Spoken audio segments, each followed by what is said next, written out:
Welcome to the Taproxy Method, creating confident learners.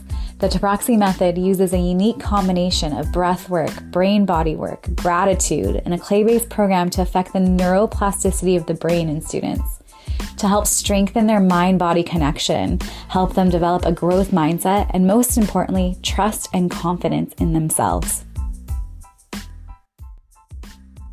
Aloha and welcome to another episode of the Taproxy Method, creating confident learners. I'm Tani Taproxy, the founder and creator. I'm so happy that you're here and I'm so excited to be talking about math and number sense. I actually love teaching math, especially algebra and so forth. I tend to teach a lot of the other foundational stuff in reading and so forth. Just a little quick fun fact, I was actually 2 years ahead in math, was going to college as a senior because we didn't have our math course that I needed or the next calculus course as a high schooler. Before we get started, I wanted to share that I have a free assessment video that I'd love to share with you, where I walk you through a simple process in reading to figure out what type of learner your child is. I use this with every student when I first meet them to give me a sense of whether they are more of a visual or phonetic learner. To receive this free gift, sign up for my newsletter at pages.tanitutors.com/newsletter. As soon as you sign up, you'll receive it in your inbox. So let's get started. And last week I was talking about reading and what it meant to be a phonetic versus a visual learner. I want to talk about the core subject of math, especially just math number sense. As I mentioned before, if we get the reading, the writing, spelling, and math in order, everything else will be taken care of, right? Those are the academic foundation. And we use the gratitude and breath work and balance and brain work to help those foundational academic skills by creating a deeper foundation in the body and helping the brain learn as smoothly as possible. So when we talk about math, what is number sense? So number sense is the ability to be flexible with numbers, but also to understand the place values, how to break them apart, put them back together, what the difference is between, like, say, the place value of 100 versus a ones place or a tenths place or a thousandths place. And also being fluent with the four major operations. And I always ask kids, I'm like, well, what does that word operation mean outside of school? When you go to the hospital, something gets done, they do something, right? So when we talk about the four major operations of math, we're talking about the things that you do with numbers, right? Adding, subtracting, multiplying, and dividing. Those are the foundational operations. And not just having them in rote memory, but actually understanding them, right? Having a strong mental math or mental math ability, understanding benchmark numbers, understanding how to pull numbers apart and put them back together, how to critically think about a problem and what is being asked, understanding place value, and having the facts at their fingertips, right? Not having to count all the time, not having to draw when you're talking about multiplication or count on fingers or use a number line, but actually having automatic math in the body, in the brain, knowing it. And I love to teach them in a variety of ways until they know it, right? We're going to count, we're going to play, we're going to use number lines, we're going to use manipulatives. And games are definitely my favorite way to develop number sense across the four operations in a non-rote way. I was thinking more about it. You hear a lot of people as adults complain about not understanding fractions. But from my standpoint now, I honestly think that when they were learning that new concept, right, they didn't have a solid foundation in their math facts, especially their multiplication and division and the factors and so forth, to grasp the new concept of fractions, right? So when we learn adding and then subtracting, those correlate their inverse operations. But then we start to learn other things about numbers, like how to divide them into groups or cutting up things into parts. And then, so if we don't have a solid foundation in those operations, these other concepts that are built on them are quite difficult to understand. I've actually had a high school teacher sort me out and talk to me and be like, please make them understand their multiplication facts. He's like, I have so many students who just don't know this, and they've gotten all the way to the high school, which is unreal in my brain. But Timed multiplication and time division is actually the only thing that I actually quiz students on. I will give them a 1 minute quiz on their 0 to 12 facts all mixed up. And I do expect them to know it by the end of fourth grade.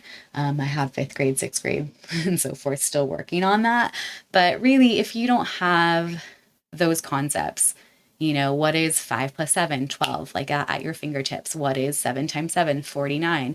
If those facts, those basic facts that number sense is not in the body, if they're not confident with that, they have to break it down over and over and over again. Other concepts, whether it's fractions or long division or multiple digit multiplication or anything else that builds on that, is going to be difficult because the foundation is not there, right? So I had a student recently who went from crying and going to the bathroom every time math came up in the classroom, super unsure of herself, hated math, to going pretty much a year later talking about, I'm good at math. I like math. Her entire ability and confidence had changed, and her internal story had changed.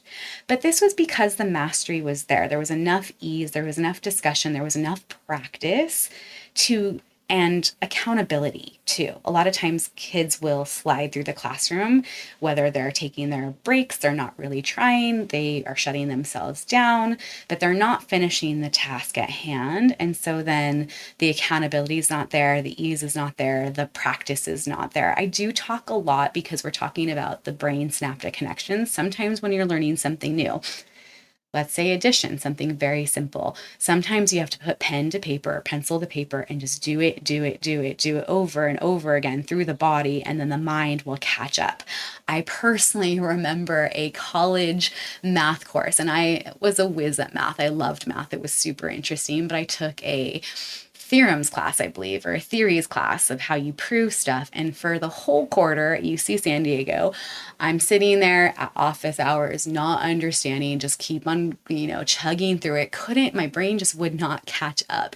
And then luckily the week of finals, something just clicked and I was like, oh, okay, I've got it. But I had to just keep on showing up, doing the math problems, having someone help me until I understood what was going on. And then eventually the brain caught up and I had those, connections with ease and understood the concept.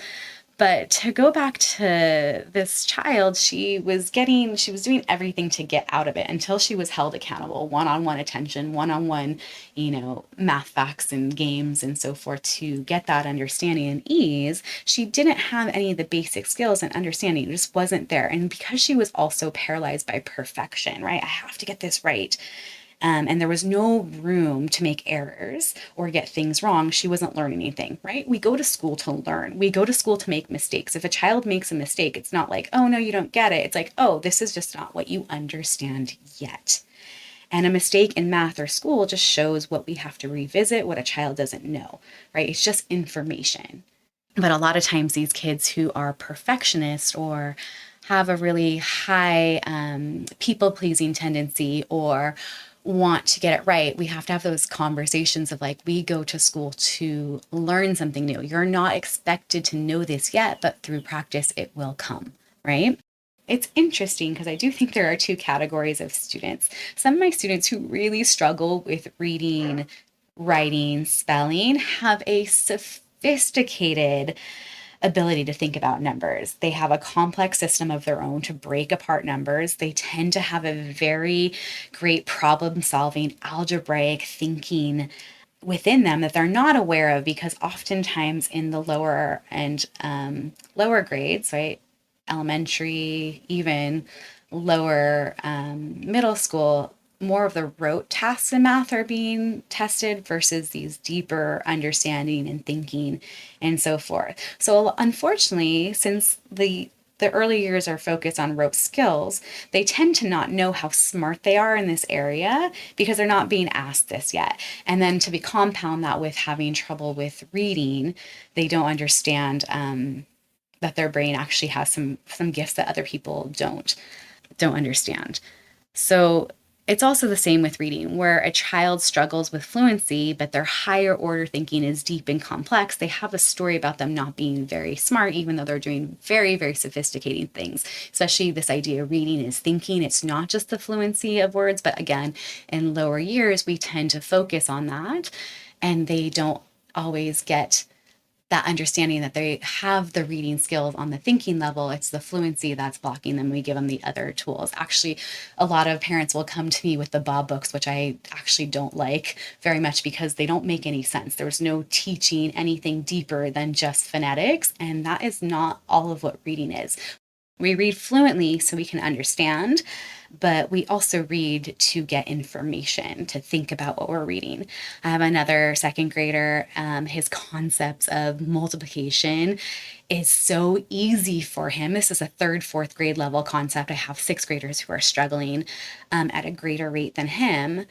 But he has his own sophisticated system of pulling apart numbers and figuring out that they can be brought up not just one by one by one by one, counting right by ones, but by groups of 3, groups of 7, groups of 5. This is an easy concept for him. The other thing that is often overlooked with number sense and math is the vocabulary of math, or the language of the discipline. You can't even start to have a conversation with a child if they don't know the words. They don't know what a factor is. They don't know what a product is, a numerator, a denominator, right? So half of the battle too is understanding that there's a whole new language to talk about math. And then once we can talk about math, then we can talk about all the skills and so forth. So since COVID, I've been noticing this again at a higher frequency. My kids who struggle with math, they're transposing the numbers when they carry, right? So if we're carrying 17, they'll carry the 7 instead of the 1. And that, again, that lack of understanding of place value, of how to break up what it means to carry something over. So a lot of times we need to, and they're doing that both with addition or 2 or more digit multiplication, and needing to show them the place value blocks to get that concept of like, oh, we're making a group of 10, and 10 tens make a group of 100, 10 hundreds make a group of 1,000, and so forth, so they can see that. But I'm seeing this a lot, anywhere from first grade all the way up to fifth grade, of this like weird transposing of numbers. And again, I think when things have slipped in the younger years, when kids weren't in the classroom during COVID, or they were in group Zooms versus one-on-one, a lot of these little mistakes were being lost. They're just being carried over year by year by year until they get sorted or brought to their attention. Again, I always come back to consistency and small bite-sized amounts of information to learn, especially when we're talking about foundational number sense. I like to teach number sense through many lessons and through gaps of knowledge that I see and through games. I also use a lot of manipulatives like the place value blocks until they get the concept of the algorithm or the rules. So my favorite tools in the classroom are just typical cards, like a deck of cards, dice, a whiteboard, and realistic money. You can make so many games across those boards where you are across those manipulatives that are not rote, right? So that are just not pen to paper, or just not in order, but all mixed up too. I find that games help with math facts in a way that's not rote. The caveat is kids do need to memorize their multiplication facts. There's no shortcut to this. These games can help reinforce it, but it just takes review and review and review until they might need flashcards, good old flashcards, 99 charts, skip counting until they know it, pictures, drawing groups, but they have to make that connection. They have to have multiplication facts at their fingertips, because that will help everything else, like the fractions that I talked about. Division is just backwards multiplication. If they don't know their multiplication facts, they're going to struggle with division, and they're going to struggle with everything that comes on. So it needs to be automatic, and they need to put in whatever effort to become a master at that skill. No one can do the brain work for them. I say that a lot, but this is one part in math that they are always going to struggle until it's there at their fingertips. So I wanted to teach you just one of the games that I do with kids.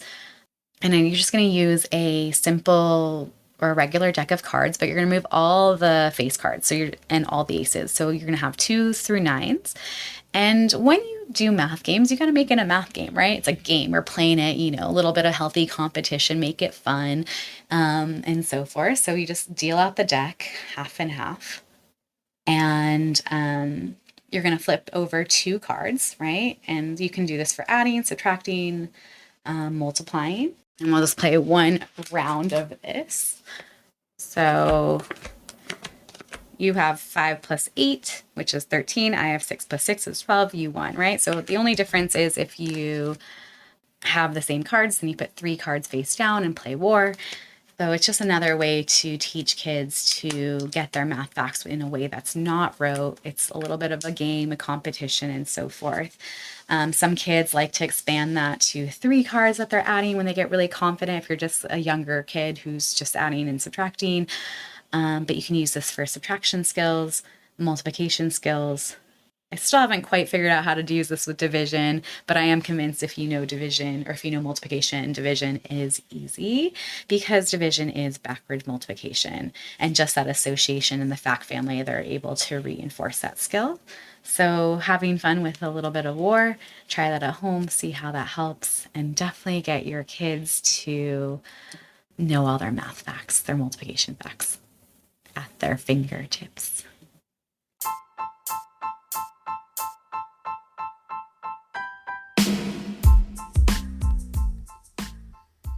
Thanks so much for listening. Before I go, I wanted to share that I have a free assessment video that I'd love to share with you where I walk you through a simple process in reading to figure out what type of learner your child is. I use this with every student when I first meet them to give me a sense of whether they're more of a visual or phonetic learner. This is so important to know because it will help you use the right tools to avoid bigger issues. To receive this free gift, sign up for my newsletter at pages.tawnytutors.com/newsletter. As soon as you sign up, you'll receive it in your inbox.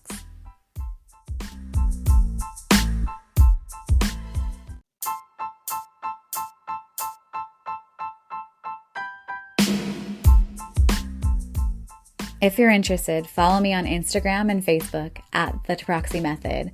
I also take on a very few select private one-on-one clients worldwide for homeschool support and tutoring work. Email me at tawny.taproxy@tawnytutors.com.